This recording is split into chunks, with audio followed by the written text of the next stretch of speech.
ঠাকুরগাঁওয়ের রানীশংকৈলে সারের দাবিতে বিক্ষুব্ধ কৃষকদের হামলায় গুরুতর আহত উপসহকারী কৃষি কর্মকর্তা আক্তার হোসেনকে উন্নত চিকিৎসার জন্য দিনাজপুর মেডিকেল কলেজ হাসপাতালে ভর্তি করা হয়েছে।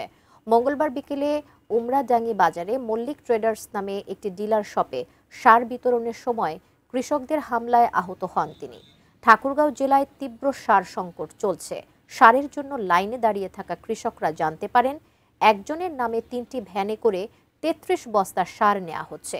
এমন অনিয়মের সংবাদে তাদের মাঝে ক্ষোভের সৃষ্টি হয়। ঘটনার প্রতিবাদে কৃষকরা উপসহকারী কৃষি কর্মকর্তা আক্তার হোসেনের ওপর হামলা চালান। এতে তার দাঁত ভেঙে যায় এবং গুরুতর আহত হন তিনি। প্রথমে তাকে রানীশংকৈল উপজেলা স্বাস্থ্য কমপ্লেক্সে চিকিৎসা দেওয়া হয়। অবস্থার অবনতি হলে তাকে দিনাজপুর মেডিকেল কলেজ হাসপাতালে ভর্তি করা হয়।